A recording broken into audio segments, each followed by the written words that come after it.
안녕하세요. 오늘도 사연살롱을 찾아주셔서 감사합니다. 국내 대학원에서 미술 쪽으로 박사과정을 밟고 있는 이미희라고 해요. 구체적으로는 미술 중에서 조소를 전공하고 있어요. 로댕 작가의 생각하는 사람이라는 유명한 작품 있잖아요.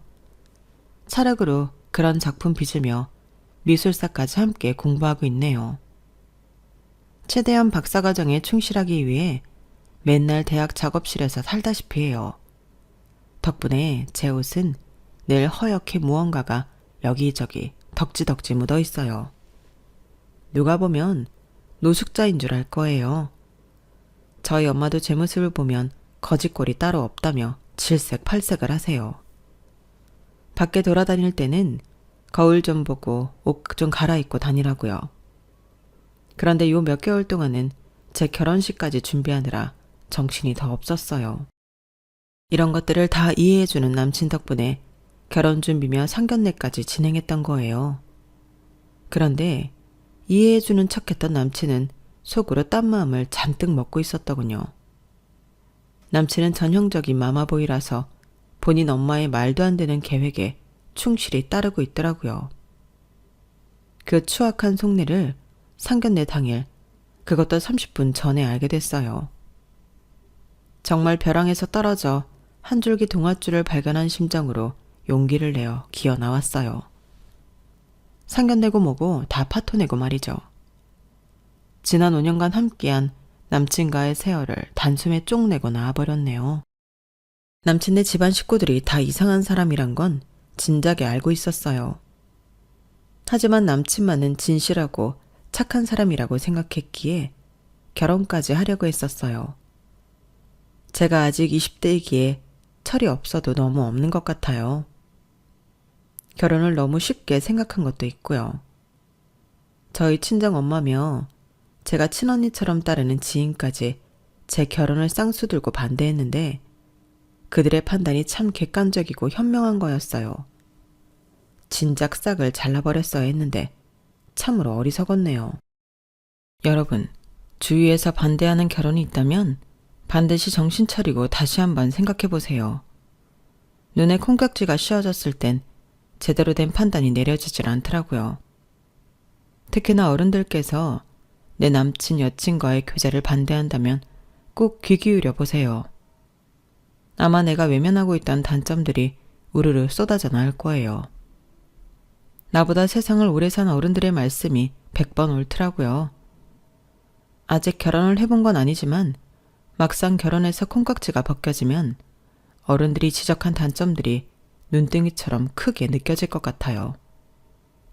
어쨌든 제가 블랙홀에 빠져들려는 걸 브레이크 걸어준 내 가족과 지인에게 지금 너무 감사할 따름이네요. 이제 다시금 제자리를 찾아가려 해요. 저희 집에서는 말 나온 김에 30 되기 전에 얼른 결혼하라며 벌써부터 선자리를 알아보고 계시네요. 물론 저도 늦게 결혼할 생각은 없지만 조금 무섭기도 해요. 결혼은 당사자끼리만 좋아서 하는 건 아니라는 걸 깨달았거든요. 결혼은 집안 대 집안의 만남이기에 그쪽 식구들이 정신 똑바로 박힌 사람들이었으면 좋겠어요. 특별한 조건을 바라는 것도 아니고 그저 정상적인 시댁 식구들 맡고 싶은 게 제 바람인데 그것조차 어려운 것 같아요. 사실 저희 집은 외가 쪽이 대대로 부유한 편이에요. 덕분에 저도 엄마 품에서 쉽고 편하게 자랄 수도 있었어요. 하지만 아빠가 돌아가시고 엄마가 재혼하는 과정에서 조금 사이가 틀어져서 해외에서 방황하는 기간이 있었어요. 그때 삶이 참 만만한 게 아니라는 걸 절실히 깨달았어요. 어쨌든 그때부터 늘 겸손히 그리고 열심히 살아야겠다고 다짐했어요. 더불어 우리 집이 여유 있다는 걸 남들에게 최대한 드러내지 않고 살아왔어요. 지금도 그게 맞다고 생각해요. 제 배경이 아닌 인간 이미희를 사랑해줄 사람을 꼭 찾으려고요. 저 언젠가는 좋은 사람 만날 수 있겠죠? 사연살롱 구독자 여러분들께서 많이 응원해 주시면 그 기운을 받아서 삶도 열심히 사랑도 열심히 할 수 있을 것 같아요. 앞으로 제 이야기를 쭉 털어놔 볼게요. 아직 20대지만 하고 싶은 말이 참 많은 다사다난한 인생이었답니다. 남들이 보기엔 금수저로 태어나 온실 속의 화초처럼 자란 것 같아도 제 속은 골마 터질 때가 많았죠. 물론 철모르는 어렸을 적엔 이 모든 게 당연한 줄 알고 누리며 살았어요. 어린 나이에 엄마 아빠 따라서 비싸디 비싼 크루즈 여행을 가보기도 했고요. 비행기 비즈니스석 타고 온 가족이 세계 곳곳으로 여행도 많이 다녔어요. 부모님 모두 승마가 취미여서 우리 가족 각자의 말이 따로 있을 정도였어요. 어렸을 땐 다른 사람들도 다 저희 가족처럼 호화롭게 사는 줄 알았어요. 커보니 그게 아니더군요. 생각해보면 외가 쪽이 특히 잘 살았던 것 같아요. 미술 쪽으로도 조예가 깊으셔서 대대로 우리 집안에서 운영하는 갤러리가 있었어요. 엄마도 미술을 전공하셨기에 저도 자연스레 미술에 큰 관심을 갖게 되었죠. 아빠는 참 자상한 분이었어요. 외할아버지가 운영하는 회사에 임원으로 재직하며 가업 승계를 받으려 하셨어요. 외할머니는 딸만 있었기에 사위인 아빠가 가업을 물려받으려 한 거죠. 그런데 회사 일이 굉장히 스트레스가 컸나 봐요. 고작 40대 초반이었던 아빠가 암에 걸리고 말았어요. 너무 야속하게도 아빠가 아직 젊었기에 암이 퍼지는 속도도 빨랐어요. 우리 가족들은 아빠를 살리기 위해 온갖 방법을 다 동원했어요. 그래도 경제력이 뒷받침되는 집이었으니 아낌없이 돈을 투자하여 사람 하나 살리고자 한 거죠. 아빠를 데리고 일본에서도 치료받게 하고 미국에서도 치료받게 했어요. 전 초등학생이었으니 일단 한국에서 계속 학교를 다니는데 여념이 없었어요. 대신 엄마를 비롯한 메인 간병인들이 아빠 치료받는 곳에 계속 따라갔어요. 간병을 해주신 분들 중 남자 간호사 출신이었던 이 실장님이 가장 열심히 아빠를 데리고 다니며 치료받게 해주셨어요. 너무 감사한 분이었죠. 저에게 격려도 많이 해주시는 다정한 아저씨였어요. 미야, 너희 아빠는 꼭 건강을 되찾을 수 있으실 거야. 그러니 너무 걱정 말고 한국에서 학교 잘 다니고 있어. 이렇게 의료기술이 최고인 나라들을 찾아다니며 치료받고 있는데 당연히 완치되실 거야. 암. 메인 간병인이었던 이 실장님이 이렇게 호언장담하며 절 다독여 주셨기에 저도 아빠가 건강히 살아 돌아오실 줄 알았어요. 하지만 아무리 선진국 의료건 뭐건 암이 퍼지는 속도가 너무 빨라 손 쓸 수 없었죠. 그나마 다행인 것은 한국에서 모든 가족들이 다 보는 가운데 임종을 맞이할 수 있었다는 거예요. 하나뿐인 딸인 저와 하나뿐인 와이프인 우리 엄마 앞에서 말이죠. 여보, 나랑 미희 두고 어딜 간단 말이야. 안 돼. 눈 떠요. 정실줄 놓지 마. 나 당신 없으면 못 살아. 한평생 간병만 해도 좋으니 제발 죽지만 말아줘요. 제발. 아빠의 임종이 가까워오자 엄마는 거의 실신할 것처럼 오열했어요.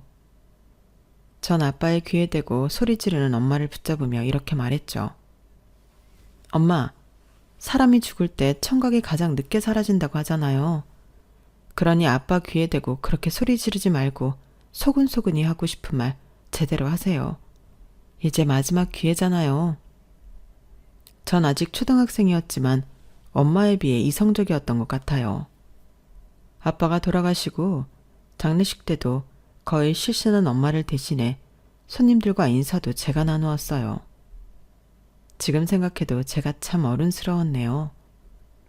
그런데 그로부터 6개월 후 제가 아직 이해심이 깊지 않은 아이일 뿐이라는 걸 여실히 느낄 수 있는 사건이 벌어졌어요. 바로 엄마의 폭탄 선언으로부터 시작되었죠. 미야, 잠깐만 소파에 앉을래? 너에게 할 말이 있어. 조금 있으면 어떤 분이 오실 거야. 그분과 관련된 얘기야. 너에게 조금 혼란스러운 이야기일 수 있지만 엄마가 재혼을 생각하고 있어. 외할머니랑 외할아버지한테는 모두 허락을 받았고 이제 가장 중요한 우리 미희 허락만 남았네. 아빠 떠나보내고 6개월 정도 지났으니 엄마 이제 다른 사람과 재혼해도 될까? 엄마가 너무 외롭고 힘들어서 말이야. 전 머릿속이 복잡해졌어요. 아빠가 저 세상 떠날 때도 그렇게 이성적이던 제가 엄마의 재혼 선언에는 무척 혼란스럽더군요. 그런데 익숙한 듯 우리 집 번호키를 누가 삐삐삐삐 하고 누르고 들어오는 사람을 보고 경악을 금치 못했어요. 미희야, 진작 말 못해서 미안해. 엄마가 재혼한다는 분이 바로 아빠를 간호해 주셨던 이 실장님이셔. 뭐? 아니 엄마, 나한테 6개월이란 시간은 짧디 짧은 시간인데 게다가 이 실장님이랑? 아니 대체 언제부터 둘이 그렇고 그런 사이였어요? 이 실장님, 말씀 좀 해보세요. 전 엄마와 이 실장님한테 대들고 따졌어요. 그때 심정으로는 내가 코뿔소라면 그 둘을 뿔로 받아버리고 싶더라고요. 그만큼 화가 많이 났어요. 어린 저에게 6개월이란 시간은 우리 아빠와 헤어지기에 충분한 시간이 아니었거든요. 그런데 제 마음속에서 아빠를 떠나보내기도 전에 벌써 새아빠를 드리겠다는 엄마가 이해되지 않았어요. 게다가 우리 아빠 아플 때 간병해줬던 간호사 출신 이 실장님과 재혼을 한다니 현실을 부정하고 싶더군요. 엄마와 이 실장님 앞에서 제가 하도 성을 부리니 이 실장님이 절 진정시키려 했어요. 일단 덮어놓고 사과하기 시작했죠. 미안하다 미희야. 정말 미안해. 너희 마음 이해 못하는 거 아니다. 그런데 내가 가족이 되어 친아빠처럼 잘해주면 안 될까? 네 엄마를 많이 사랑하고 있어. 그만큼 널 아껴줄 자신도 있단다. 아저씨한테 기회를 한번 주지 않겠니? 마음속으론 싫어요 싫어를 외치고 싶었지만 저 빼고 온 가족이 다 찬성했다고 하니 저도 두 손 두 발 다 들고 말았어요. 외할아버지나 외할머니께서는 그닥 집안이나 스펙이 좋지 않은 이 실장님을 반기진 않았지만 30대 젊은 나이에 미망인이 돼버린 엄마가 불쌍하여 엄마 뜻대로 재혼을 허락한 것 같더라고요. 사춘기도 없이 나름 열심히 착하게 살고 있던 저는 처음으로 객기를 부려봤어요. 엄마와 새아빠와 같은 집에 살기 싫었거든요. 엄마, 나 중학교부터는 미국에서 학교 다니게 해줄 수 있을까요? 유학 비용 아깝지 않게 최대한 열심히 공부할게요. 영어도 배우고 미술 전공까지 해서 세계적인 미술가가 되어 돌아올게요. 꼭 좀 보내주세요. 그렇게 총 10년간의 유학생활이 시작되었어요. 처음 갈 때는 저의 유학생활이 그렇게 길어질지 몰랐어요. 엄마와 새아빠는 제게 연락도 자주 하고 마치 고해성사와 같은 긴 편지도 엄청나게 보내왔어요. 제가 원하면 언제든지 한국으로 돌아오라는 내용이었죠. 저도 참 독한 게 무려 3년이나 한국에 돌아가지 않고 미국에서 홀로 유학생활을 버텼어요. 인종차별도 엄청 당하고 왕따를 당하면서도 눈 하나 깜짝 안 하고 오히려 그들에게 경멸의 눈빛을 쏘아댔어요. 하도 독하게 꿈쩍도 안 하니 놀리는 것도 재미없었는지 나중엔 감심도 안 보이더라고요. 차라리 그게 편했어요. 그렇게 고독한 3년의 미국 생활이 지나고 처음으로 엄마와 새아빠가 살고 있는 집으로 찾아갔어요. 그런데 갑자기 거실에 아기가 아장아장 걸어다니는 게 아니겠어요? 전 너무 놀라서 엄마한테 물어봤어요. 아니, 이 아이는 누구예요, 엄마? 설마 엄마가 낳은 아이예요? 그래, 미희야, 네 동생이야. 너 미국에서 미술 공부하는데 괜히 신경 쓰일까봐 동생 태어난 거 얘기 안 했어. 아기가 크는 게 얼마나 예쁜지 몰라. 자매간에 앞으로 잘 지내. 엄마의 소원은 이제 그것뿐이야. 갑자기 없던 동생이 태어난 게 신기하다기보단 약간 충격으로 다가왔어요. 그땐 제가 참 이기적이었나 봐요. 아님 아직 어려서 철이 없었는지도 모르겠네요. 엄마와 새아빠, 그리고 이제 돌쟁이 여동생, 이렇게 셋이 가족인 것 같고 전 이방인처럼 느껴졌어요. 그리고는 바로 진짜 이방인으로 다시 돌아가고 말았어요. 한국에 내 공간은 없다고 생각했고 미국 유학 생활을 다시 이어나갔죠. 누가 내쫓은 것도 아닌데 스스로 가족 내에서의 왕따를 자초한 것 같네요. 그러던 어느 날 한 한국 학생이 유학을 왔어요. 지금까지도 제가 친언니처럼 따르는 미경 언니였죠. 제 이름은 미희, 언니 이름은 미경이었기에 진짜 친자매처럼 친해졌어요. 정말 암흑과도 같았던 유학생활에 한 줄기 빛과 희망이었어요. 항상 투덜거리며 비관적으로만 생각하던 제게 언니는 긍정의 멘토가 되어주었어요. 객관적으로 언니는 정말 안 좋은 환경에서 고군분투하며 헤쳐나가고 있었어요. 어려서 부모 모두 병과 사고를 잃고 홀로 미술 장학금으로 연명해서 아주 어렵게 유학까지 오게 된 케이스였어요. 워낙 발군의 미술 실력 덕분이었죠. 그에 비하면 전 엄청나게 좋은 환경에서 투덜대기만 하는 투덜이 스머프였고요. 그때부터 저도 미국에서 좀 더 열심히 생활하게 됐어요. 괜찮은 대학에 합격하여 다니며 알바를 해서 용돈을 벌기도 하고 봉사활동을 하기도 했어요. 그렇게 잘 적응해가고 있는데 제 목숨을 위협하는 사건이 벌어지고 말았어요. 총기 소지가 가능한 나라인 미국에서 총을 든 강도에게 위협을 당하고 말았던 거죠. 전 제 휴대폰부터 해서 제게 있는 모든 돈과 소지품을 다 내주었어요. 그 강도가 갖고 있던 총이 장난감 총인지 진짜 총인지 모르겠지만 그 공포감은 이루 말할 수 없었죠. 그때 생긴 트라우마로 인해 지금까지도 가끔 악몽을 꾸곤 하네요. 하여튼 그날 그 강도 사건 이후로 전 뒤도 안 돌아보고 한국행을 택했어요.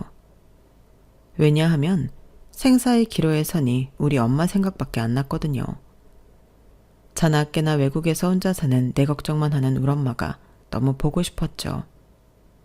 공항에서 엄마를 보고는 무릎을 꿇고 대성통곡을 했어요. 다리가 풀려버렸거든요. 엄마, 내가 다 잘못했어요. 오만방자한 딸내미를 용서해 주세요. 지금까지 다 괜찮은 척 했지만 미국으로 떠나는 비행기에서부터 난 얼마나 외롭고 괴로웠는지 모르겠어요.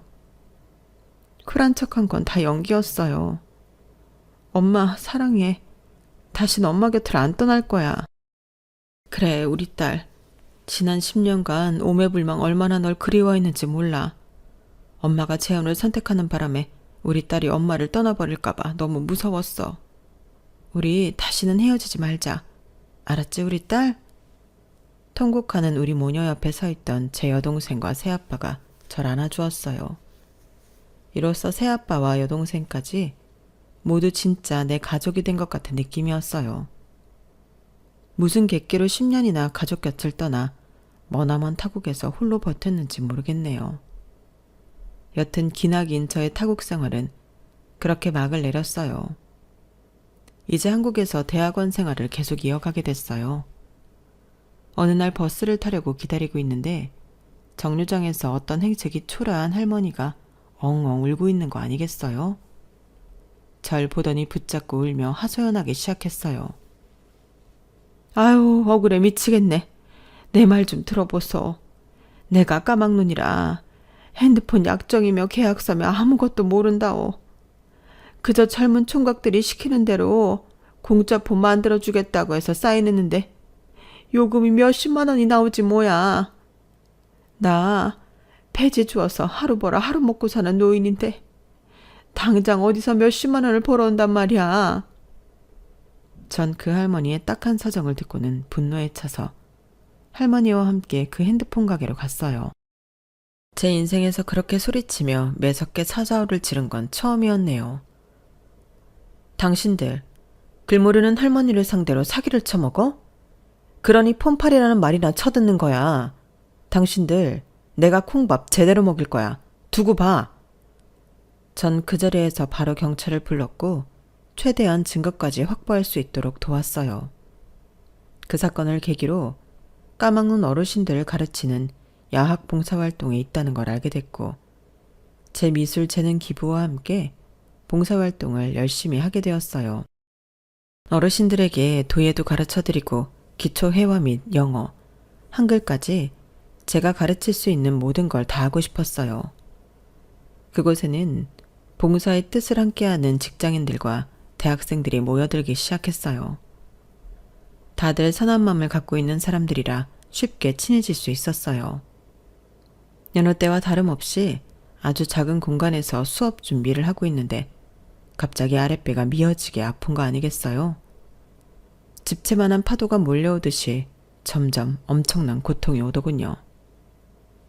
도저히 서 있을 수도 없는 지경이었죠. 시멘트 바닥에 대굴대굴 구르며 신음소리만 내고 있었어요. 그때 저쪽에서 이름도 특이한 박상춘이라는 남자 직장인이 달려왔어요. 그도 야학 봉사를 함께하는 사람이었죠. 미씨, 갑자기 왜 이래요? 당장 119 부를게요. 박상춘 이 사람은 119를 불러놓고 기다리는 시간이 애 같았는지 절 번쩍 안고는 도로가로 나가서 오매불망 구급차를 기다렸어요. 그렇게 그의 품에 안겨 응급실로 향했고 다행히 큰 병이 아닌 맹장염으로 긴급 수술을 받았네요. 수술을 받고 깨어나니 엄마가 사색이 되어 절 바라보고 있더라고요. 그런데 전 물론 엄마도 반가웠지만 절 위에 안고 띄워준 상춘 씨 얼굴이 보고 싶더라고요. 문자로 상춘 씨를 불렀죠. 상춘 씨는 절 보자마자 대뜸 물어보더군요. 방귀 나왔어요? 그 말에 웃음이 터져버리고 말았어요. 배가 찢어지게 아팠죠. 자, 웃기면 안 돼요. 수술 부위가 너무 아프단 말이에요. 여튼 고마워요. 구급차 불러줘서. 고맙긴요. 영광이었어요. 그동안 제 속내를 표현할 틈을 안 줘서 곁에만 맴맴 돌고 있었는데 이렇게 미희 씨를 안고 뛸 수 있는 기회를 줘서 고마워요. 그동안 이 남자가 절 이렇게 생각하는 줄 까맣게 모르고 있었는데 갑자기 병실에서 고백 비스무리한 얘기를 들으니 뜬금없었어요. 저의 맹장염 사건 이후로 우린 친해졌어요. 저도 상춘치를 착실한 청년이라고 생각하고 있었거든요. 대기업을 다니고 있는 능력 있는 사람이기도 했고요. 20대 중반이 되도록 연애 한번 못 해본 여자였기에 연애의 맛을 경험해보고 싶기도 했네요. 그렇게 우린 정식으로 사귀게 되었어요. 처음으로 남자친구를 가져본 거죠. 첫사랑을 하니 세상이 온통 핑크빛으로 보이더군요. 그렇게 사랑에 빠져 있을 때, 제가 미국에 있을 때 친자매처럼 지내던 미경 언니가 한국으로 돌아왔어요. 그동안 미경 언니는 미국인을 만나 결혼까지 했었는데 불행히도 파경을 맞아 한국으로 돌아오게 된 거죠. 갑자기 하루아침에 날 사랑하지 않는다고 이혼하자더라. 이래서 외국인이랑 결혼하면 안 되는 건가 봐. 우리나라 정서랑 너무 안 맞아. 어쨌든 난 순수 미술을 계속해 나갈 거야. 당분간 식당에서 일하면서 고시원에서 생활하기로 했어. 고시원은 보증금이 필요 없거든. 언니, 공동생활해야 하는 고시원은 너무 불편한 것 같아. 나도 집에서 독립해서 대학원 근처 원룸에서 지내고 있어. 언니 원룸 보증금 정도는 내가 대줄 수 있어. 내가 미국에서 언니한테 배운 것도 많고 얻은 것도 정말 많아. 내 선물이라고 생각하고 꼭 받아줘. 전 미경 언니의 원룸 보증금을 대줬어요. 언니와 같은 건물 원룸에서 지낼 수 있다고 생각하니 많이 의지가 되었죠. 사실 재력이 어느 정도 되는 저희 엄마는 제게 아파트를 얻어주고 싶어 했어요. 그런데 미국에서의 독립적인 생활에 익숙해진 저는 본격적으로 돈벌이를 하기 전까진 최대한 검소하게 살고 싶었죠. 남친도 아마 제가 못 사는 줄 알았을 거예요. 돈 없는 대학원생 정도로 생각했겠죠. 그때는 서로에게 콩깍지가 씌어서 다른 조건 따윈 보이지 않았던 것 같아요. 그렇게 몇 년을 사귀고 제가 대학원 박사과정까지 밟으면서 점점 남친의 가족들에 대해 좀 이상한 점을 느끼기 시작했어요. 가족 구성원들이 도통 상식적이지 않더군요. 남친 밑으로는 여동생과 남동생이 있었어요. 남친 아버지는 좀 많이 아픈 상태였고 남친 엄마는 그렇게나 남친을 불러대더라고요. 큰아들을 유독 좋아해서 그런 건지 아님 시중될 사람이 필요한 건지 데이트 때도 본인 엄마가 부르면 남친은 쪼르르 달려가곤 했어요.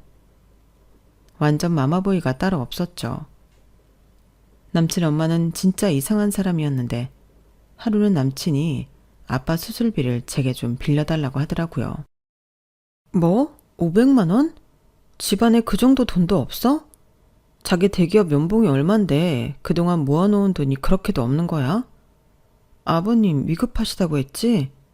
뭐 당연히 빌려줄 순 있어. 정말 미안해 미희야. 미희한테까지 이런 부탁하고 싶지 않았는데 우리 집에 10,000원짜리 한 장 찾아볼 수가 없네. 엄마가 예전에 아주 부잣집 딸이었는데 집안이 폭삭 망한 케이스라 그 씀씀이를 여태 버리질 못하고 계셔. 여튼 정말 고마워. 그런데 2주 후 남친이 비통한 얼굴로 제게 고해성사하듯 얘기했어요. 아빠가 얼마 못 사실 것 같아. 이러다가 우리 아빠 정말 돌아가시면 어떡하지? 뭐? 수술이 잘못된 거야? 왜 갑자기?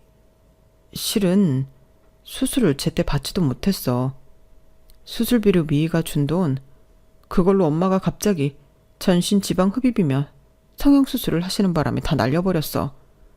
그 사건 때문에 가족들이 난리가 났고 지금 아빠 상태가 매우 안 좋네. 전 제 귀를 의심했어요. 본인 남편은 다 죽어가는데 어디서 꼬은 남편 수술비로 성형수술을 하고 앉아있다니 사이코가 따로 없었죠. 남친 말대로 남친 아버지는 이틀 후 돌아가셨어요. 당연히 장례식에 찾아가 꽤 큰 돈을 부조금으로 냈어요. 남친과 저는 암묵적으로 결혼까지 생각하고 있었거든요. 예비 며느리라고 생각하니 최대한 예의를 차리며 장례식을 도왔어요. 남친 엄마는 손님 맞을 생각은 안 하고 상복 입고 술만 처먹고 있더군요. 절 보고는 굉장히 상스럽게 말했어요. 너 원룸 산다며? 무슨 예술이랍시고 조각하고 미술하고 그러냐? 그런데 쳐드릴 돈으로 장사를 하든가 좀 생산적인 일을 하지 그래. 꼭 뭣도 없는 년들이 예술한다고 꼴값 떨더라? 괜히 우리 집 며느리로 들어와서 그놈의 미술 재료비로 돈 다 쓰지 말고 애진작에 꺼지란 말이야. 남친 엄마는 입으로 똥을 잔뜩 싸놓고는 술에 취해 대자로 뻗어서 그 자리에서 자더군요. 저는 처음 들어보는 그런 모욕에 충격을 받고는 그 자리에서 얼어버렸어요. 그런데 저쪽 부조금 받는 곳에서 큰 소리가 나더라고요. 바로 남친의 여동생과 남동생이 서로 부조금을 갖겠다며 싸우는 소리였죠. 야 이년아, 네가 막내면 다야? 집에 돈만 있으면 다 네가 가져가려고 해. 또 나이트나 전전하면서 술값으로 더 날릴 거잖아. 또 어떤 남자를 꼬셔서 원나잇이나 하게? 이 날라리 같은 기집애 같으니라고. 얼른 돈 내놔. 이 돈 다 내 거야. 무슨 말이야. 오빠면 다야? 오빠가 큰오빠도 아니잖아. 멍청해서 이삿짐 센터에서 짐이나 나른 주제에 뭐? 살아생전에 아빠가 막내딸인 나를 제일 좋아한 거 기억 안 나? 이 돈은 내 거라고. 어서 내놔. 보다 못한 큰아들인 남친이 가서 정리하더라고요. 야, 이 철없는 것들아. 이 돈으로 장례식 비용 지불할 생각은 안 하고 누가 뭘 갖겠다고 싸우는 거야 지금. 여튼 현금만 보면 눈 돌아가서는 얼른 가서 엄마나 챙겨. 엄마 또 술 마시고 대자로 뻗어 계시니까. 이쯤 되니 점점 남친의 집안이 무서워지기 시작했어요. 실제로 한 번도 보지 못한 뭔가 기생충스러운 가족들이었어요. 너무나도 찜찜한 마음을 뒤로하고 집으로 왔어요. 제 친자매나 다름없는 미경 언니에게 고민을 토로하였죠. 그런데 우연히도 언니는 남친 엄마에 대해 알고 있더군요. 너 남친 이름이 뭐? 박상춘? 혹시 그 엄마 이름이 곽숙자 아니야? 곽슈 아줌마. 맞지? 식당에서 일하는. 언니 어떻게 알고 있어? 저번에 장례식에서 가족들 이름 보니까 곽씨 맞았던 것 같아. 내가 지금 알바하고 있는 식당에서 같이 일하는 아줌마야. 아, 그 아줌마가 큰아들 자랑을 얼마나 하든지. 그 아들 이름이 젊은 사람 치고 하도 독특해서 알고 있었지. 그 사람이 너의 남친이라니. 게다가 뭐? 결혼까지 염두에 두고 있다고?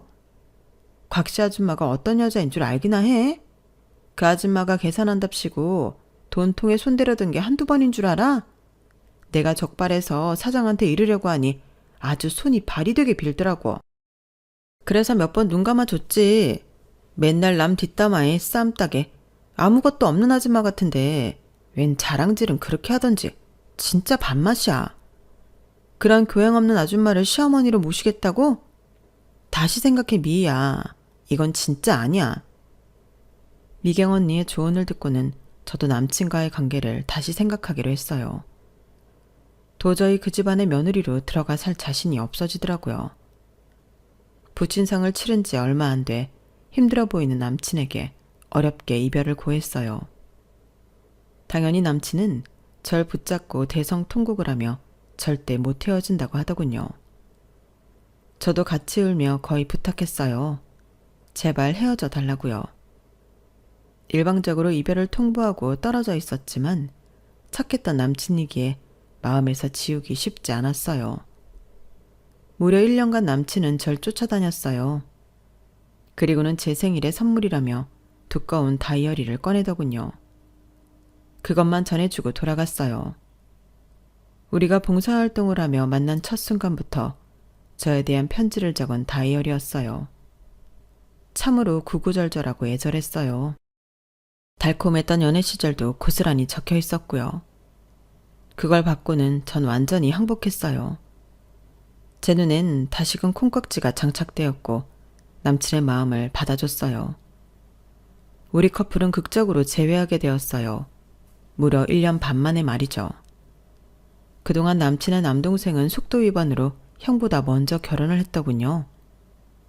와이프 되는 사람이 미술학원에서 학생들 가르치는 알바를 하고 있다고 하여 더욱 관심이 갔어요. 저처럼 미술하는 사람이었으니까요. 우리가 다시 재회를 하고 남친은 바로 결혼 이야기를 꺼냈어요. 저도 결혼을 늦게 하고 싶진 않았기에 우리 집 식구들에게도 모두 알렸어요. 남친은 본인이 대기업을 다닌다는 것 빼고 집안은 별 볼 일 없었어요. 가족들은 사치가 심하고 막장 인생이었으며 남친 대기업 월급을 뺏어가기 바빴죠. 그래도 우리 집이 능력 있는 집안이고 나도 나중에 맞벌이하면 되니까 경제적인 건 큰 문제가 없다고 생각했어요. 그리고 말썽쟁이 남친 식구들과는 결혼 후에 거리를 두고 살면 괜찮다고 여겼어요. 저 진짜 철없죠? 그땐 남친과 결혼이 너무 하고 싶었기에 그것 외엔 아무 생각도 들지 않더군요. 부모님께도 대충 그렇게 둘러댔어요. 엄마는 당연히 크게 우려를 하셨어요. 그런데 혹시라도 또 저와의 사이가 틀어질까봐 제 선택을 따라주셨어요. 그렇게 상견례 자리까지 약속하기에 이르렀네요. 중요한 자리이니 저보다 화장 기술이 좋은 미경 언니가 제 화장을 담당해 주기로 했어요. 휴일이었지만 언니는 식당 오전 알바를 끝내고 와야 했어요. 그런데 갑자기 미경 언니에게서 전화가 왔어요. 미희야, 내가 방금 카톡으로 보낸 사진들 잘 봐봐. 네 남친 엄마인 곽씨 아줌마가 아까 오전에 네 남친하고 주고받은 카톡 내용이야. 아줌마 화장실 갈 때 잠깐 본 건데 내용이 너무 충격적이라 내 폰으로 찍어놨어. 얼른 그놈하고 결혼이고 뭐고 취소해. 상견례 자리 나갈 것도 없어. 뭐? 언니 무슨 내용이길래 그렇게 흥분을 하면서 말해. 알았어. 일단 끊어봐. 내용 보고 판단할게. 그 내용이라 함은 진짜로 충격적이었어요. 그토록 착하다고 믿었던 남친이 걔 막장인 자기 엄마가 하자는 대로 내내 하고 있던 거였죠. 내용은 이러했어요. 상춘아, 아무래도 그 미술인가 조소인가 한다는 거지 같은 애한테 널 보내기 너무나 아깝다. 인생 한방인 거 너 알지? 이미 잡아놓은 상견례야 뭐 대충 치르고 이 결혼은 파토 내기로 하자. 그리고 엄마가 예전에 말한 대로 48세 애 딸린 이혼녀를 한번 만나봐봐. 늙어서 이제 더 이상 애는 못 낳는다고 하더라. 근데 그 여자 재산이 무려 180억이래. 얼른 혼인신고해서 몇 년 살아주는 척하다가 이혼하면서 재산의 몇 프로만 받아도 그게 어디냐. 그때 젊은 여자한테 갈아타서 애도 낳고 제대로 된 가정 꾸리고 살아도 늦지 않아. 사람은 똑똑하게 살아야 하는 법인 거야. 알았어요, 엄마. 우리 집이 워낙 어려우니 우리 식구를 위해서 내가 희생하죠, 뭐. 엄마가 그렇게 원하시는데 큰아들로서 그거 하나 못 해드리겠어요. 일단 오늘로 약속한 상견례 자리는 나와주세요. 동생네 부부도 나온다고 하니. 전 남친에 대한 배신감에 부들부들 치가 떨렸어요. 일단 파토를 내고 약속한 자리에 가서 면전에 대고 지르고 싶었어요. 마음 같아선 쌍따기를 날리고 싶었죠. 엄마와 새아빠, 그리고 제 어린 여동생까지 다 그곳으로 먼저 가 있기로 했기에 전 미술 작업을 하던 작업복 그대로 입고 상견례 장소로 향했어요. 그 자리엔 뻔뻔한 남친 식구들이 다 총집합했더군요. 상견례에 자복복 입고 도착한 제 모습을 본 예비동서가 비웃으며 이렇게 말했어요. 혹시 도배 뭐 그런 거 하세요? 옷이 꼬라지가 저게 뭐람? 저희 엄마와 새아빠도 예비동서의 예의 없는 모습에 놀라셨어요. 전 도배사가 아니라면서 명함 한 장을 내밀었어요. 저희 엄마가 운영하는 갤러리 명함이었죠. 미술학원에서 알바 나부랭이 한다면서요. 나름 유명한 곳인데 이 화랑은 알려나 몰라. 이 화랑 대대로 우리 외가 거예요. 외가 쪽 할아버지는 사업하시고 할머니부터 엄마 저까지 싹 다 미술 전공했어요. 모르긴 몰라도 우리 집안 재산이 최소 몇백억은 넘을 거예요. 부동산 값이 올라서 1,000억이 넘을 수도 있고요. 저희 집 경제 상황을 이실직고하자 실실 쪼개고 있던 예비동서가 기함을 토하며 말하더군요. 네? 이 화랑 엄청 유명한 곳이잖아요. 이게 다 형님 거라고요? 재산이 뭐요? 몇백억? 1,000억? 어머나, 저 이 화랑에서 알바라도 하게 해주시면 안 될까요? 앞으로 제 커리어에 도움이 참 많이 될 것 같은데 말이죠. 제발 한 번만 부탁드릴게요. 예비동서뿐 아니라 남친 엄마도 호들갑을 떨더군요. 어머 며느리야, 네가 이렇게 부잣집 딸이었니? 왜 진작 말하지 않았어? 내 그동안 너한테 모질게 대해서 미안하구나. 이런 줄은 몰랐지. 어서 오거라. 우리 집안의 며느리가 된 것을 두 팔 벌려 환영한다. 전 어이가 없었어요. 반색을 하며 반기는 듯한 남친의 태도도 역겨웠죠.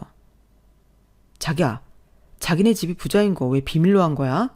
나 못 믿었던 거야? 아유, 하마터면 큰일 날 뻔했네. 뭐? 큰일? 48세 애 딸린 이혼녀한테 팔려갈 뻔한 거 말하는 거야? 내 앞에선 아주 순해 보인 척하면서 뒤에선 엄마랑 짬짬이로 날 차버릴 작당을 하고 있었냐? 너 진짜 개쓰레기였구나. 뒷담 까고 있으면 내가 모를 줄 알았냐? 엄마 아빠 일어나세요. 아는 지인 덕분에 수렁에서 극적으로 빠져나왔네요. 이런 기생충 같은 집안과 결혼했으면 영혼까지 탈탈 털렸을 거예요. 제가 돈 없는 집안 사람인 줄 알고 절 쓰레기 취급한 사람들이에요. 본인들은 쥐뿔도 없이 사치하면서 말이죠. 참, 세상엔 별스러운 사람이 다 있네요. 얼른 집에나 갑시다, 엄마 아빠. 남친 식구들이 다 날 붙잡고 늘어지는 걸 덩치 큰 새아빠가 싹 다 정리해줬어요. 이거 놔요. 귀한 내 딸 잡아먹을 뻔한 족속들 같으니라고. 다들 새아빠가 팔 한 번 휘두르니 벌러덩 나가 떨어지더군요. 그들을 향해 가래침 한 번 뱉고 싶은 마음을 꾹 참고 비웃어주고 상견례장을 빠져나왔어요. 집으로 가는 차 안에서 슬프기는커녕 아주 통쾌하더군요. 그렇게 저는 저승의 문턱에서 다시금 이승으로 살아나오게 됐네요. 결혼은 파토났지만 이렇게 상쾌할 수가 없습니다. 전 원룸 생활을 정리하고 대궐 같은 엄마 집으로 돌아왔어요. 남자고 뭐고 지금 당장은 다 지긋지긋하네요. 그저 조신이 박사과정이나 마치고 엄마가 정해주는 곳으로 시집에 나가는 게 제일 베스트일 것 같아요. 어른들이 보는 눈이 가장 정확할 것 같아서 말이죠. 더 이상 저의 남자분은 안목을 믿지 못하겠네요. 언젠가 제 인생에도 좋은 남자가 나타나 구해주길 꼭 기원해 주세요. 저도 사연살롱 구독자분들의 행복을 빌어드릴게요. 지금까지 긴 글 읽어주셔서 정말 감사해요. 여러분, 사연 댓글에 응원과 현명한 조언 부탁드려요. 좋아요와 구독은 저에게 큰 힘이 됩니다. 오늘도 좋은 일 가득하세요.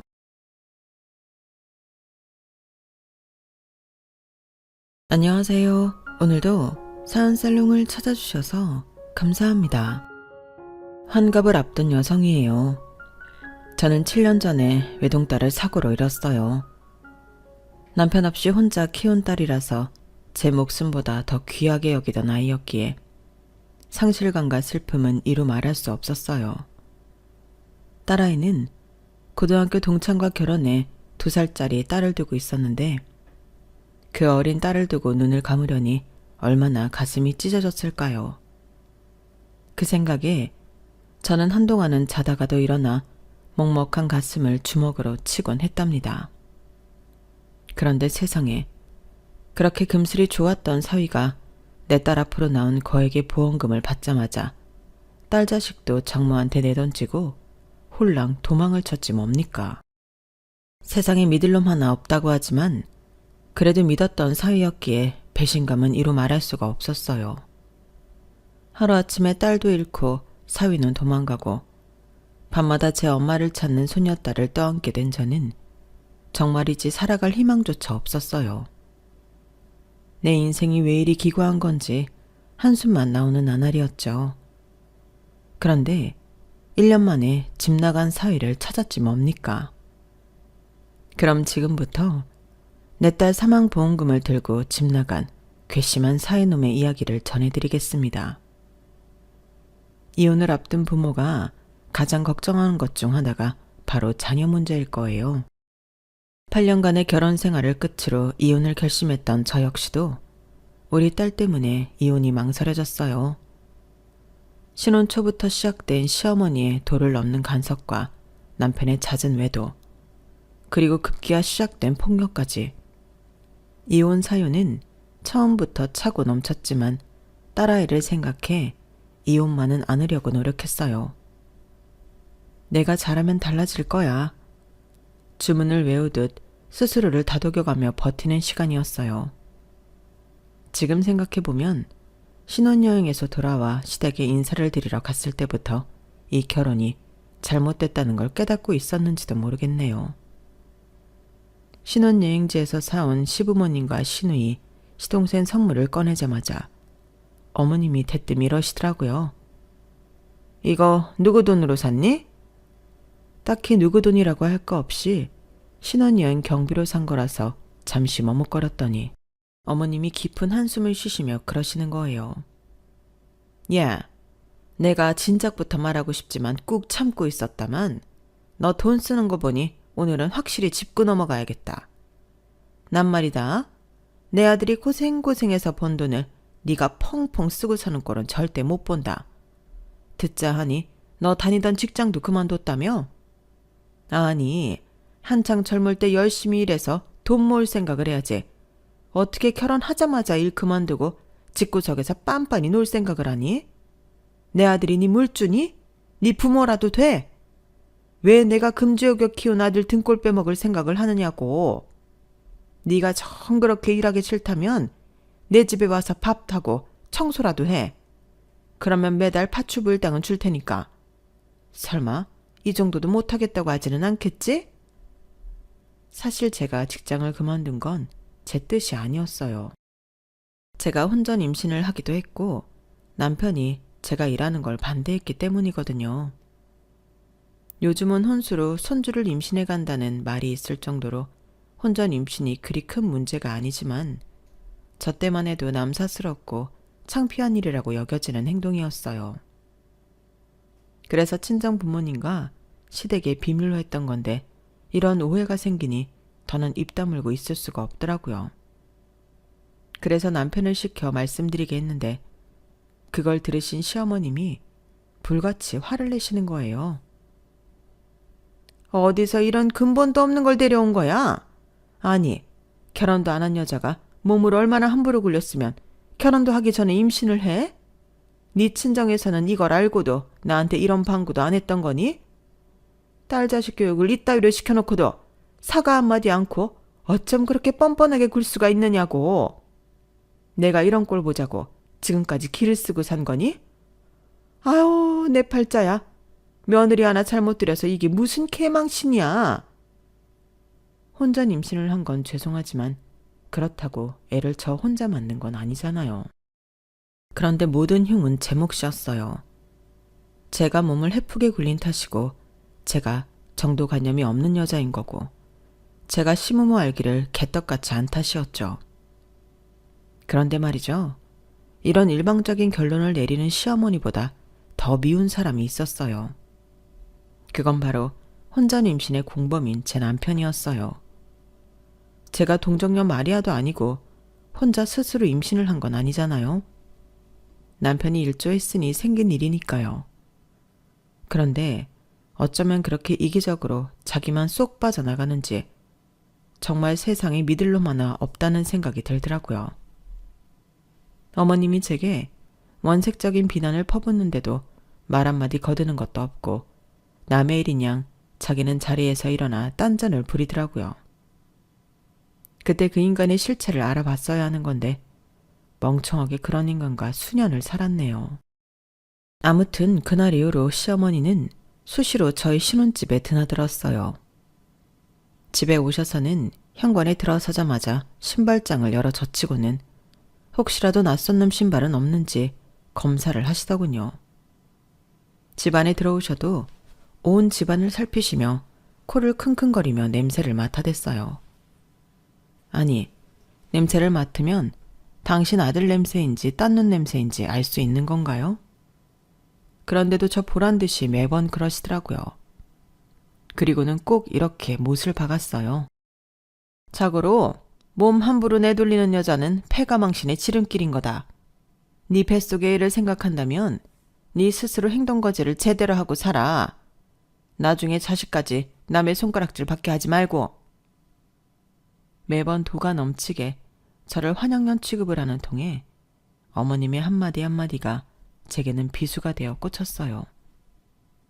그렇게 참고 참다가 한 번에 터져버린 건 출산 후 우리 딸아이 100일 때였어요. 어머님이 굳이 100일상을 차려야 한다고 하셔서 아직은 온전치 않은 몸으로 장까지 받아가 상을 차렸는데 친정 부모님까지 모인 자리에서 어머님이 또다시 저를 몸 함부로 굴리는 여자 취급을 하지 뭐해요. 저희 아빠는 얼굴이 금방이라도 터질 것처럼 발갛게 달아올랐고 엄마는 입술을 꽉 깨문 채 참고 계셨어요. 그런데도 끝까지 했던 말을 몇 번이나 거듭하며 제 흉을 보시길래 참다 못한 제가 소리를 질러버렸어요. 제발 그만 좀 하세요. 제가 밖에서 외간 남자랑 몸을 굴리다 왔나요? 어머님 아들이랑 합의하에 어머님 손녀 가진 것뿐이라고요. 혼자 임신이라 못마땅하신 건 이해하겠지만 저 혼자 애를 낳는 것도 아닌데 환양년 취급 좀 그만하시라고요. 그리고 당신은 왜 입 꾹 다물고 남의 집 일 보듯 하는 거야? 싫다는 나 끌고 가서 애 갖게 한 거 당신이잖아. 어차피 결혼할 사이니까 까칠하게 굴지 말라고 날 다그친 거 당신 아니냐고. 그런데 왜 나 혼자 뒷감당을 해야 돼? 왜 나만 몸 함부로 굴리는 취급을 받아야 하냐고. 애는 나 혼자 만들었어? 우리 민영이 나 혼자 만드느냐고. 그러자 어머님이 득달같이 달려들었어요. 너 지금 어디서 큰 소리냐? 어른들 앞에서 어디 큰 소리야? 니네 집에선 가정교육을 그렇게 받았어? 위아래 없이 함부로 굴라고 배웠느냐고. 세상에. 이래서 집에 여자를 들일 땐 조심해야 한다고 그러는 거다. 어떻게 이런 걸 집에 들여선 나를 이렇게 개망신을 당하게 해? 어머님, 그 말 당장 사과하세요. 저랑 이희가 같이 벌인 일인데 왜 제 부모님 탓만 하세요? 그렇게 따지면 이희도 가정교육 제대로 못 받아서 몸뚱이 함부로 굴려 혼전 임신시킨 거니까 그 부모인 어머님도 똑같이 욕먹어야 하는 게 맞잖아요. 안 그래요? 뭐? 이게 정말? 그때야 어머님은 상을 뒤엎고 난동을 부리셨어요. 시누이와 시동생이 말려봤지만 어머님은 멈출 생각이 없었어요. 아주 6.25 때 난리는 난리도 아니었어요. 결국 친정아버지께서 나서서 상황을 진정시키셨어요. 어떻게 했냐고요? 모두가 보는 앞에서 제 남편 뺨을 치셨어요. 그리고는 참았던 말을 쏟아내셨죠. 당장 이혼해. 자기 한 사람 보살필 줄도 모르는 놈한테 더는 내 딸을 맡길 수 없다. 내 딸을 환양난 소리까지 듣게 하는 놈이라면 더 두고 볼 것도 없어. 넌 가장 자격도 없는 놈이야. 사부인도 당장 사과하세요. 그동안 내 딸한테 그런 천박한 소리 했던 거 사과하시라고요. 안 그러면 나도 사부인 아들을 주먹으로 교육할 테니까 어쩌시겠습니까? 사과하시겠습니까? 안 하겠습니까? 시어머니는 두 눈에서 불이 뿜어져 나오는 친정 아버지를 보시고는 그제야 겁이 나셨는지 두 손을 부들부들 떨며 제게 사과하셨어요. 남편도 다시는 이런 일이 없도록 자신이 가장으로서 처신을 잘하겠다고 싹싹 빈 후에야 친정 아버지를 진정시킬 수 있었어요. 아버지 덕분에 신혼여행에서 돌아온 순간부터 지옥 같은 시간을 보냈던 저는 그제야 한숨을 돌릴 수 있었어요. 하지만 재벌은 남주나요? 시어머니는 기가 막히게도 다른 이유들을 찾아가며 여전히 저를 괴롭히셨지만 그래도 신혼 때 했던 거에 비하면 아무것도 아니라서 대충 참고 넘기곤 했어요. 그런데 문제는 시어머니가 아니라 제 남편이었어요. 연애를 할 때를 빼고는 제게 선물을 했던 적이 없는 남편이 언제부턴가 출장을 갔다 올 때면 향수나 립스틱이나 스카프 등을 선물로 사오더라고요. 해가 서쪽에서 뜰 일이네? 당신 요즘 무슨 일 있어요? 왜 안 하던 짓을 하고 그래요? 그러자 남편은 뜨끔한 표정으로 발끈했어요. 하여간에 옆에 내라곤 해줘도 뭐라 그러네. 아 싫으면 관둬. 앞으로는 안 해주면 되잖아. 누가 싫대요. 난 그저 당신이 평소에 안 하던 거라니까 무슨 일이 있나 해서 그런 거죠. 화 풀어요 여보. 내가 미안해요. 선물을 받으니 기분은 좋았지만 이상하게 뭔가 찜찜했어요. 그래서 친구한테 그 얘기를 했더니 대뜸 그러더라고요. 네 남편 요새 출장도 잦고 주말에도 약속 있다고 밖으로 나가고 그러지 않니? 옷에도 신경 쓰고 안 뿌리던 향수도 뿌리고 말이야. 네가 그걸 어떻게 알았어? 혹시 밖에서 우리 남편 본 적 있어? 그러자 친구는 한숨을 푹 쉬더니 봐서 알겠니? 얘 명화야. 내 말 잘 들어. 암만 해도 네 남편 바람난 것 같다. 내가 그냥 하는 말이 아니야. 몇 년 전에 우리 집 양반 여자 생겼을 때 그때 딱 니네 남편 같았어. 평생 안 하던 선물을 왜 하겠니? 지들이 밖에 나가서 딴짓거리 하는 게 찔려서 그런 거야. 내 말 못 믿겠으면 언제 시간 내서 네 남편 뒤 밟아봐. 내 말이 맞는지 틀린지 알 테니까. 친구 말을 들을 때만 해도 우리 남편이 뭐 지네 남편 같은 줄 알아? 하는 생각을 했어요. 아무리 생각해도 우리 남편은 밖에서 여자 만나고 다닐 정도로 까진 사람은 아니라고 생각했거든요. 그런데 설마 했던 사실이 돼버리고 만 거예요. 출장 갔다 돌아온 남편이 욕실에 씻으러 들어갔는데 벗어놓은 속옷을 보니 처음 보는 팬티를 벗어놨더라고요. 그런 브랜드 팬티는 처음 보는 거라서 내가 사지 않은 게 확실했어요. 남편한테 따져 물었더니 사우나 갔다가 속옷에서 냄새가 나길래 하나 사 입었어. 그게 뭐 잘못이야? 당신 집에서 살림은 안 하고 엉뚱한 생각만 하고 있는 거 아니야? 가장이 힘들게 일하고 왔으면 집에서라도 편하게 쉬게 해줘야지. 왜 엄한 사람을 잡으려 들어? 그렇게 의심되면 내일부터 당신이 나 따라다니면 되겠네. 어떻게 사무실에 당신 자리 하나 만들어줘? 됐어요. 못 보던 속옷이길래 어떻게 된 건지 궁금해서 그랬어요. 말은 그렇게 했지만 그때부터 남편을 의심하기 시작했어요. 그리고 며칠 뒤 일전에 통화했던 친구와 함께 남편 뒤를 밟기 시작했어요. 제가 뒤를 밟고 있다는 걸 안 건지 남편은 일주일이 다 되도록 별다른 짓을 벌이지 않더라고요. 그래서 한시름 놓고 있었는데 뜻밖의 인물한테서 연락을 받게 된 거예요.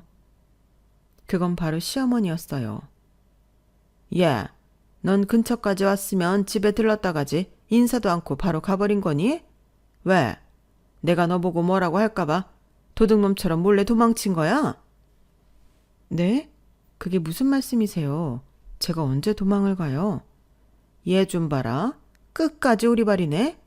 너 어제 우리 동네 왔었잖아. 내가 내 아들 차도 몰라볼까봐 그래? 우리 동네 땡땡 저수지 앞에 있는 유명한 찻집에 상훈이랑 같이 왔었잖아.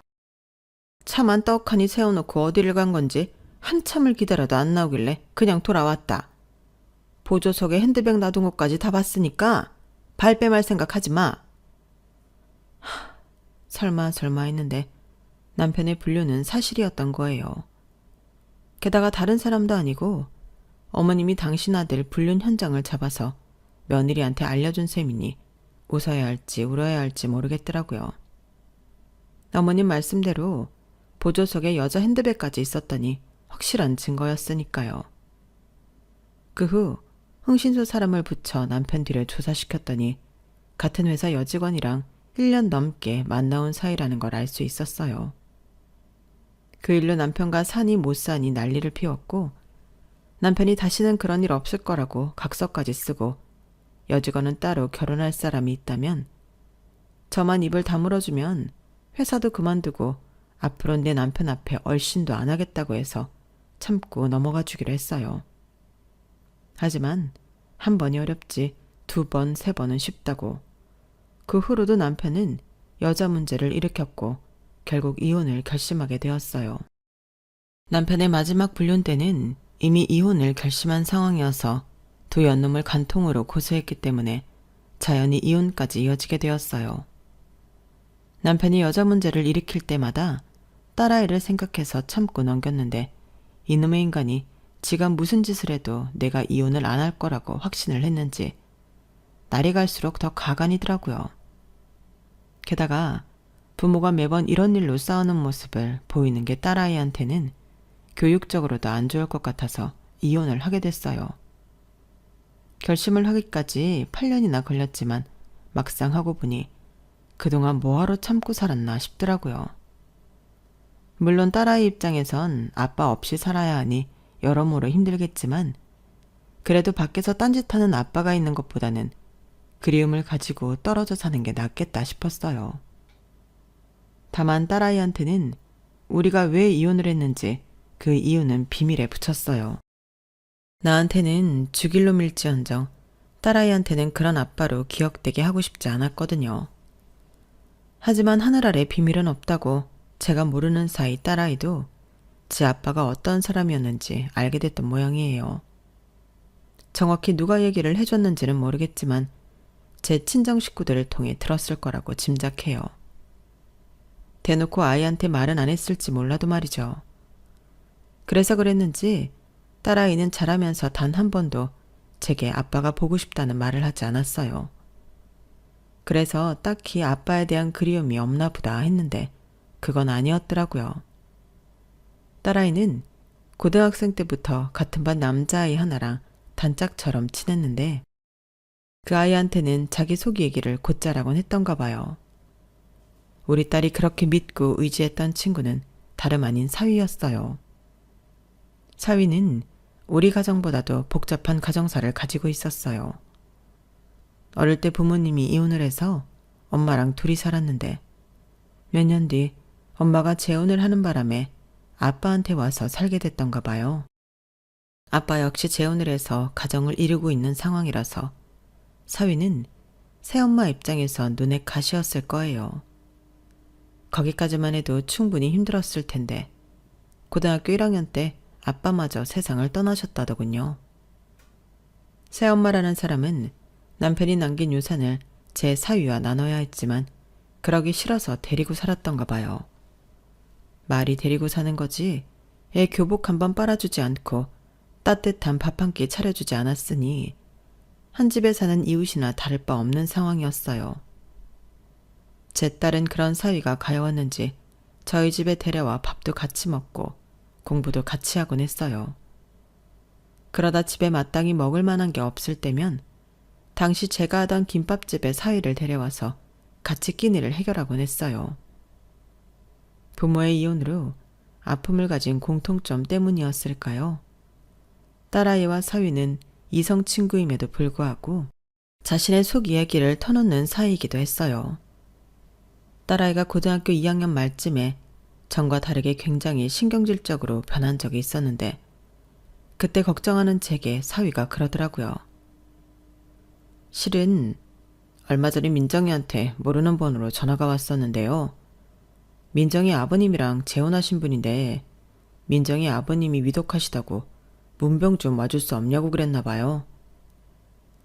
딸아이 입장에선 오랜만에 연락된 아빠가 생사를 넘나들 정도로 위독하다고 하니 안 가볼 수가 없었던가 봐요. 하지만 병문안을 가자니 괜히 엄마를 배신하는 것 같아서 미안하고 안 가자니 마음에 걸리고 그랬나 보더라고요. 아주머니, 제가 말했다고는 하지 말아주세요. 민정이 딴에는 저를 믿고 한 얘기일 텐데 제가 아주머니께 말한 걸 알면 앞으로 저한테도 마음을 닫을지도 모르거든요. 제가 욕을 먹는 건 괜찮은데 앞으로 민정이가 아무한테도 속 얘기를 안 하고 혼자 끙끙 앓게 될까봐 그게 겁이 나서요. 사위의 마지막 말에 남편이 위중하다는 사실보다 더 많이 놀랐어요. 그저 어린애라고 생각해왔는데 속이 참 깊은 애라는 생각이 들었거든요. 그래서 우리 딸이 사위한테만큼은 속을 털어놓고 지내는 게 아닌가 하는 생각도 들었어요. 그래서 수소문 끝에 남편이 입원한 병원을 알아내서 딸아이를 데리고 병문안을 갔어요. 그런데 세상에 이놈의 인간이 끝까지 인간 같지 않은 짓을 하지 뭐예요. 글쎄 제 딸한테 간이식을 해달라고 그러는 거예요. 민정아, 아빠 좀 살려다오. 우리 딸이, 그러니까 민정이 네 동생이 이제 겨우 7살이야. 아빠가 이렇게 죽으면 그 어린 게 아빠도 없이 살아야 되잖아. 동생을 생각해서라도 네가 아빠 좀 살려다오. 그 말에 머리를 둔기로 맞은 것처럼 딩 하더라고요. 아니, 어떻게 아빠라는 작자가 미성년자인 자기 딸한테 간을 달라는 소리를 해요? 그것도 재혼해서 낳은 자식을 위해 살아야 한다고 하면서요. 그래서 단칼에 거절하려고 했는데 딸아이가 먼저 말을 꺼내더라고요. 내가 왜 그래야 돼요? 아빠는 내가 그 나이 때 나를 위해 뭘 하셨는데요? 엄마 가슴에 못 박으면서 여자들이랑 바람핀 거밖에 더 있어요? 나도 아빠 없이 자랐지만 이렇게 잘 자랐어요. 모르긴 해도 7살짜리 아빠 딸도 아빠 없이 잘 자랄 수 있을 거예요. 그러니까 괜한 걱정 마시고 앞으로는 이런 일로 아줌마 시켜서 나한테 전화하지 마세요. 귀찮고 싫어요. 100번 전화해도 나 아빠한테 내가 안 줘요. 우리 엄마한테 주는 거라면 100번 1000번 주겠지만. 엄마, 나 정훈이랑 시험 공부해야 되니까 집에 가자. 제 아빠의 부탁을 똑부러지게 거절하는 딸을 보니 저보다 낫다 싶더군요. 그 후로 남편이 이식수술을 받았는지 아닌지는 들은 바가 없어서 잘 모르겠어요. 다만 그 일 이후 딸아이는 제 아빠에 대한 그리움이 싹 가신 것 같았어요. 고등학교 3학년 내내 껌딱지처럼 딱 붙어 다니던 딸아이와 사위는 대학도 같은 학교에 들어갔고 제 딸과 사위가 2년 차이로 취업을 한 후에는 자기들끼리 얘기가 끝났는지 결혼식을 올리겠다고 그러더라고요. 사위는 새엄마한테 자기 몫으로 받은 아버지 유산으로 전셋집을 장만했고 딸아이는 2년간 직장 생활을 해서 모은 돈으로 혼수를 장만했어요. 제가 해준 거라고는 결혼식 비용을 보태준 정도였어요. 둘이서 어찌나 야무지게 준비를 했는지 요즘 애들은 머리도 좋고 자기들 인생도 제대로 계획해서 사는구나 싶었어요. 결혼하고 이듬해 제 딸은 자기랑 사이를 반반 닮은 예쁜 딸을 낳았어요.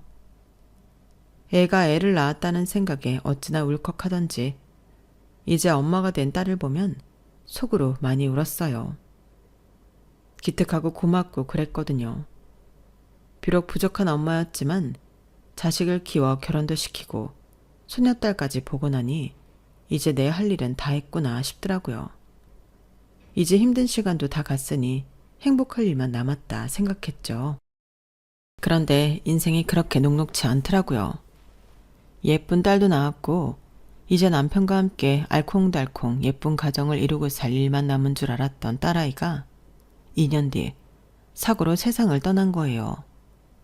출장 간다고 손녀딸을 제게 맡기고 갔는데 그게 마지막이 될 줄 누가 알았겠어요.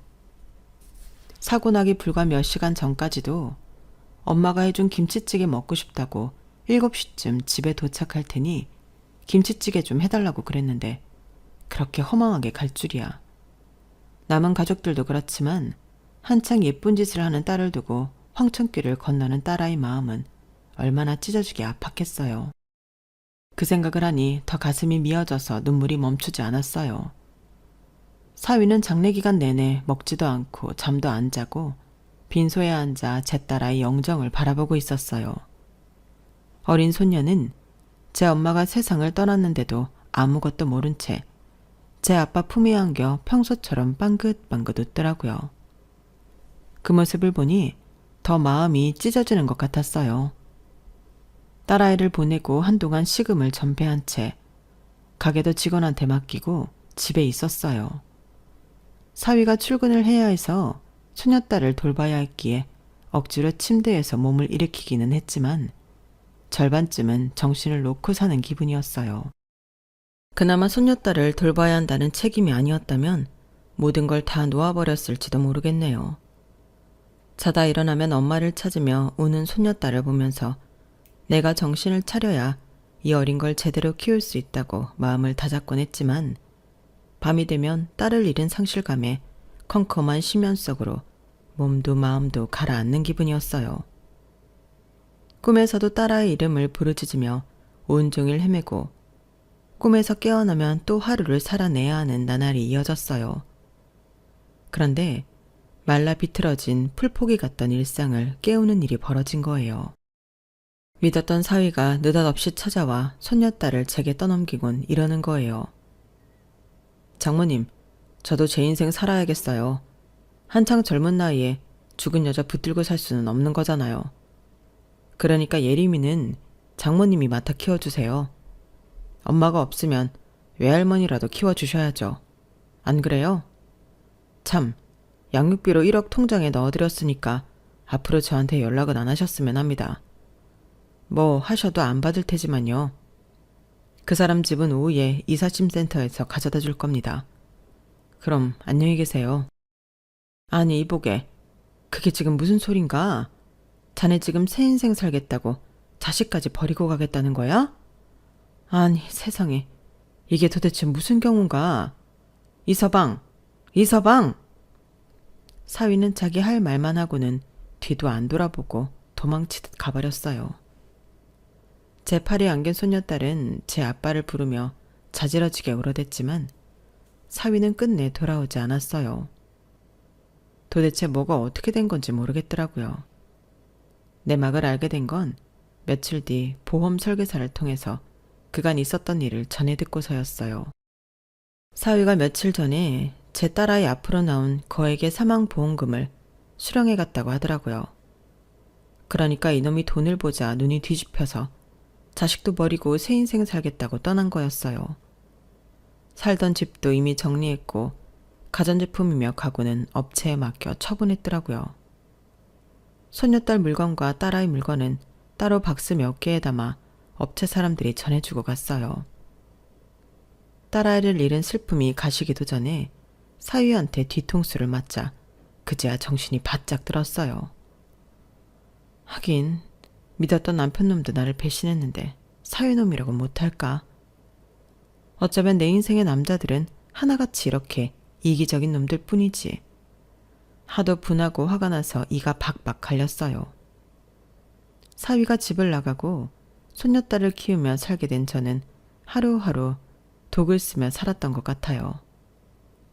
밥도 맛으로 먹는 게 아니라 어떻게든 오래 살아서 내 손녀 곁에 오래 있어줘야 한다는 사명감으로 먹었고 한 푼이라도 더 벌어서 손녀 손에 쥐어줘야 한다는 생각에 돈을 급급하지 않던 성격도 조금씩 변해갔어요.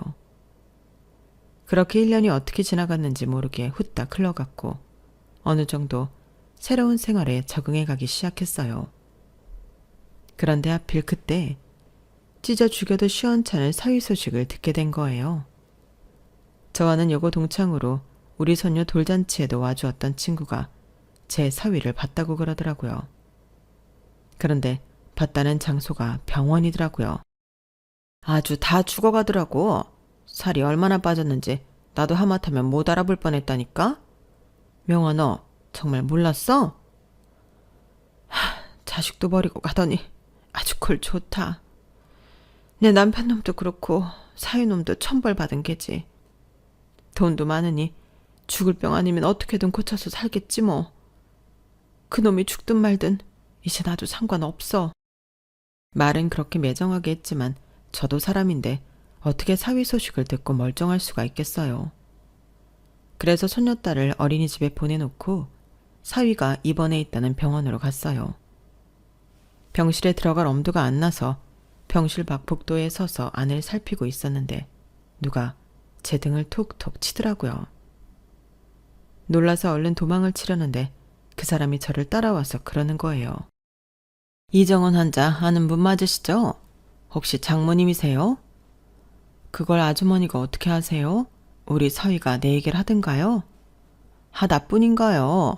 자랑을 얼마나 하든지 몰라요. 자기한테는 엄마나 다름없는 분이라고 그러더라고요. 제게 말을 건 건 다름 아닌 사위의 간병인이었어요. 간병인을 통해 얘기를 들어보니 지금까지 제가 사위를 오해했던 거더라고요.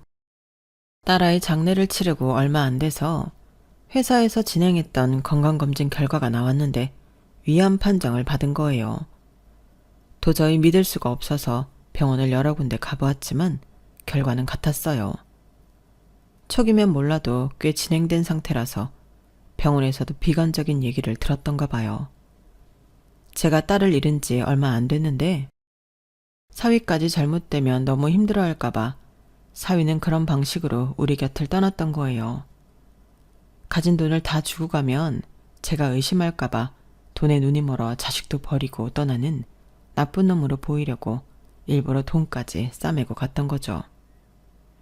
어차피 자기가 죽으면 그 재산은 딸아이한테 고스란히 가게 될 테니까요. 간병인을 통해 그 얘기를 듣는데 가슴이 꽉 막히는 것처럼 숨을 못 쉬겠더라고요. 이렇게 착하고 불쌍한 내 사위를 그렇게 미워하고 저주했으니 말이에요. 간병인 손을 잡고 한참을 오열한 저는 눈물을 닦고 사위 병실로 갔어요.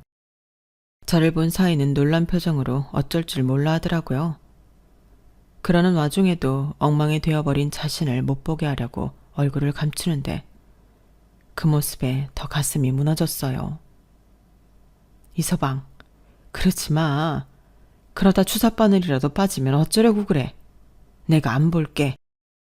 안 볼 테니까 제발 그러지 마. 불쌍한 우리 정훈이 네가 어쩌다 이런 몹쓸병에 걸려서 이런 꼴로 숨어 있는 거야. 아프면 아프다고 하지. 왜 그 모진 소리를 하고 여기서 이러고 숨어 있냐고. 정훈아, 엄마는 괜찮으니까 아프면 참지 말고 소리도 지르고 짜증도 내고 그래.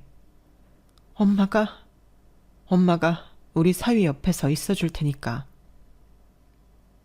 장모님, 이러지 마시고 가세요. 저 나쁜 놈이에요. 돈 때문에 자식도 버리고 장모님도 버리고 나 혼자 잘 살겠다고 뛰쳐나온 나쁜 놈이라고요. 그런 놈이 병좀 걸렸다고 동정하실 필요 없어요. 그러지 말라고요. 이놈아, 내가 네 속을 모를 줄 알아? 나 힘들까봐 일부러 그러는 거 내가 모를 줄 아냐고. 더는 거짓말 안 해도 돼. 다 아니까 안 그래도 된다고. 정훈아, 우리 그냥 편하게 흘러가는 대로 살자. 더는 속에도 없는 말로 나 밀어낼 생각 말고 아픈 너는 아프면 아프다고 투정도 부리고 억울하다면 억울하다고 울고불고 해. 엄마가 다 받아줄게. 사위도 자식인데 내가 왜 그걸 못 받아주겠니? 게다가 네가 나한텐 그냥 사위니? 넌 내 아들이나 친배 없잖아. 생각해보니 우리 민정이가 널 나한테 맡기려고 널 내 사위로 데려온 모양이다. 불쌍한 놈, 나라도 지켜주라고. 그래서 데려온 모양이야.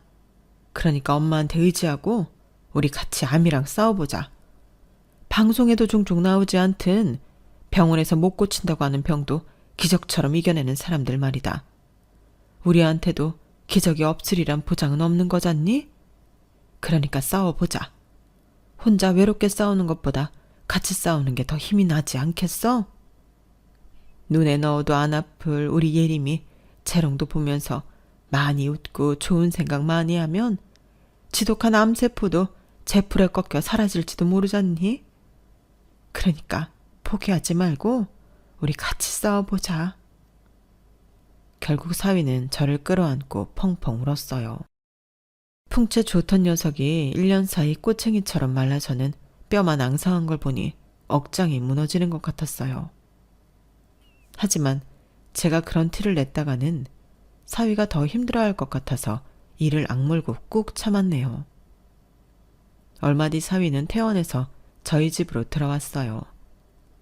병원에서도 딱히 치료할 게 없다고 차라리 가족들 품에서 지내는 게 나을 것 같다고 했거든요.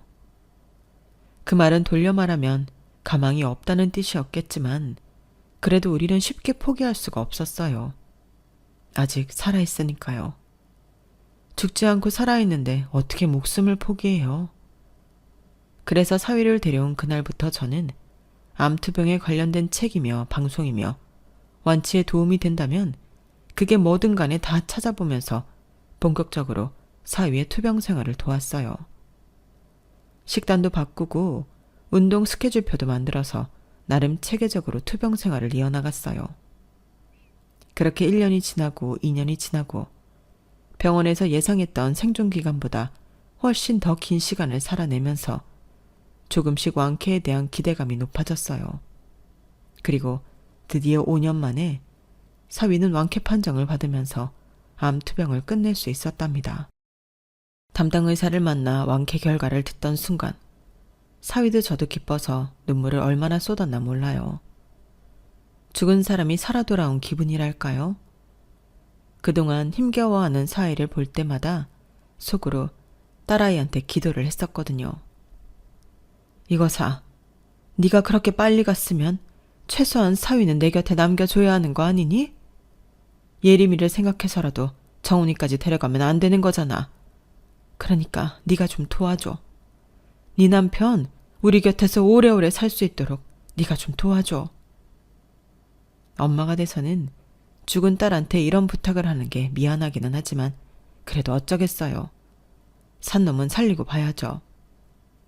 딸아이가 도왔는지 어쨌는지는 모르겠지만 사위도 저도 이게 다 우리 딸이 도와준 덕분이라고 생각하고 있답니다. 뭐가 됐든 서울만 가면 되니까요. 이번 일을 겪고 나니 세상에 두려울 게 없네요. 죽음과도 싸워 이겼는데 뭔들 두렵겠어요. 그러니 앞으로 남은 인생은 사위랑 손녀딸이랑 야무지게 행복 찾아 먹으며 살 생각입니다. 많이 응원들 해주세요. 지금까지 제 사연을 들어주셔서 감사합니다. 건강이 최고죠. 건강하시고 더 행복하세요. 여러분, 사연 댓글에 응원과 현명한 조언 부탁드려요. 좋아요와 구독은 저에게 큰 힘이 됩니다. 오늘도 좋은 일 가득하세요.